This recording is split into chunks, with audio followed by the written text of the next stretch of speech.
I've had the great pleasure of knowing Gailon and Lorraine McGowen since their days at Columbia Law School as well.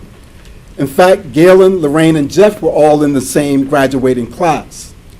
I came to know Gailon when he too enrolled in this experimental course aforementioned that allowed him also to enter the middle schools of Harlem and teach about rights and responsibilities. Gailon, needless to say, was an outstanding instructor, providing creative lesson plans that opened the minds of his students to their hidden potential. He served as an inspirational role model, not only sharing his knowledge of the law, but also his background and his pathway to the profession, or to law school at least. That next year, I also hired Gailon again at the princely sum of $15 per hour. Upon graduating, Gailon began an illustrious career that took him to Detroit, Seattle, and DC.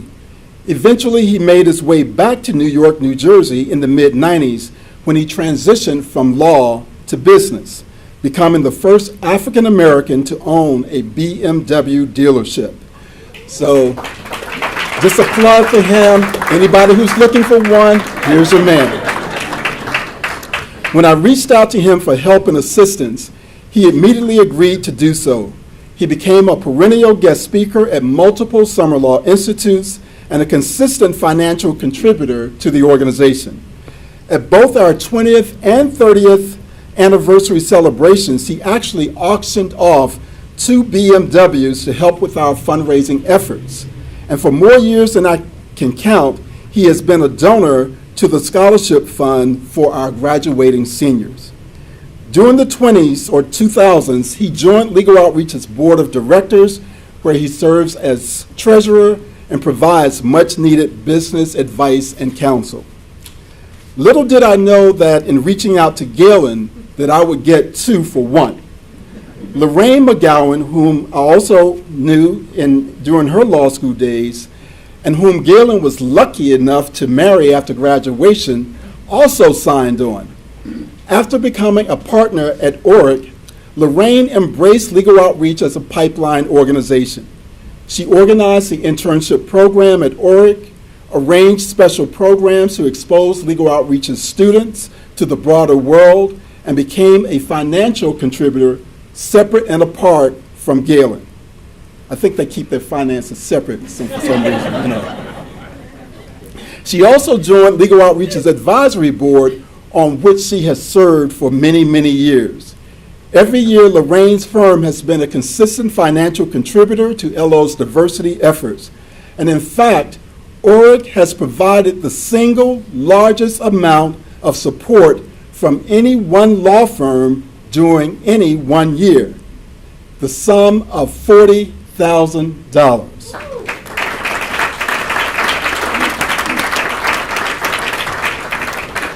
I just want to say that I'm very open to any other firm that wants to break that record. I'm sure that all of us would agree that Gailon and Lorraine have done more than enough to earn this special recognition. But consider this as well. In addition to what they've done in their individual capacities, they together agreed that they wanted to do something more, especially for the graduating seniors who had finished our rigorous 4-year program. Thus, for the past 15 years, they have hosted and catered a reception and pool party at their home near Princeton, New Jersey. But even more importantly, every year they invite their friends from a variety of professions to come and share the secrets of their success with our young people through a panel discussion. This was not something I asked them to do. It was an idea that they approached me with and that I emphatically said yes to.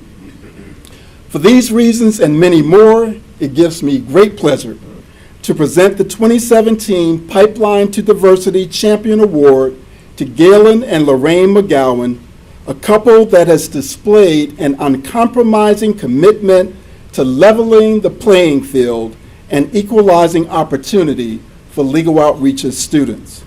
Gailon and Lorraine epitomize the axiom of doing well while simultaneously doing good. And thus, it is with great pleasure that I present you both with this award.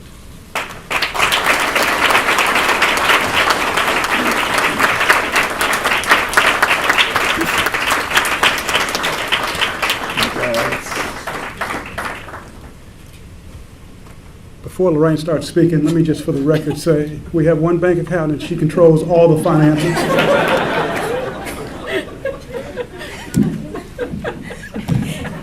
You should see the Father's Day gift that one of our girls gave their father. It was great. It was a piggy bank. It says at the very top, very small pig, it says his money. At the bottom, her money. We got a lot of chuckle. We're really honored by this, but humbled. And every time, James, I think about your pathway to creating legal outreach. And legal outreach isn't just a wonderful program serving kids in New York. It's recognized as a leading program on pipeline diversity around the country. And others look to emulate, even in part, small part, the success that legal outreach has had over the years. And I am humbled that somebody would graduate from Harvard Law School and commit himself to creating this organization for the benefit of others when there were others that chose the law firm pathway. And so I have to say thank you. And for us to contribute in a small manner, it gives me great joy because I think about the wonderful students and all that they are doing from middle school through high school, through college, and now through grad school.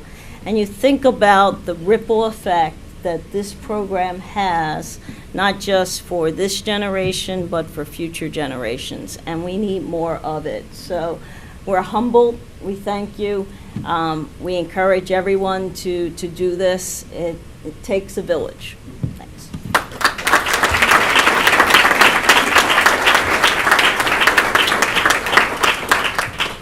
You're not going to leave me, are you? When James approached me about accepting this award, or the fact that he was going to give this award to me and Lorraine, it was a vindication of sorts for me. And I'll tell you what I mean by that. I've actually spoken to the rising ninth graders in the Summer Law Institute for the past 15, 20 years. And I try to, in that talk, give the kids an idea of what my academic background is and sort of what my career path has been since law school. Probably about 6, 7 years ago, I was late to one of the talks, and I was about an hour late. The train from Princeton was late. So I get there, and I apologize for being late. And halfway through the talk, I got this idea that I would buy the kids pizza because it was close to lunch. So I said to the kids, you guys want pizza? We can have it. We can call it in. I'll put it on my credit card, and after my talk, you guys can enjoy the pizza. So obviously they wanted to do that. So we actually did that. Fast forward about 4 years later, and the beauty of sort of participating in this program is I get to see the kids when I speak to them at the Summer Law Institute as they go into the ninth grade and going into the program. And as James mentioned, we have a pool party at the house, and I get to see the kids when they graduate. So fast forward 4 years, and the graduating class comes to the house, and this young man at the end of the party approaches me and he says, "Mr. McGowen," he said, "do you remember me from the Summer Law Institute?" I lied and said I did. I really didn't remember him, but and he said, "I really did appreciate your talk. I'm heading to," I forget the school he was going to, and I said, "Well, tell me what you sort of took away from the talk." And he looks at me and he says, "That pizza sure was good." And ever since that day, I've sort of questioned my my effectiveness in this program. So when James said he was going to give me this award, I was like, well, maybe I'm doing something right in the program. But let me say this on a serious note.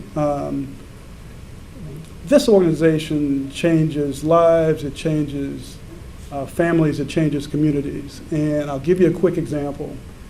I attended a legal outreach graduation ceremony about 10 years ago. A young lady was going to Georgetown University. She was graduating from the program. After the program, I went up to her and I said, look, you know, my wife went to Georgetown undergrad. I'd be glad to get you together with her to give you a sense of, you know, what Georgetown's all about. And she looked at me and she said, well, I appreciate that because, but I need to tell you that my brother went through the legal outreach program 6 years ago, graduated from Georgetown 2 years ago, and he sort of has clued me into what Georgetown's all about. What I took from that is this. This is an organization that took one family and made Georgetown their family university. I don't know any other organization that can claim that. So James, thank you for letting us travel on this journey. We look forward to the next 35 years. And thanks for the vindication.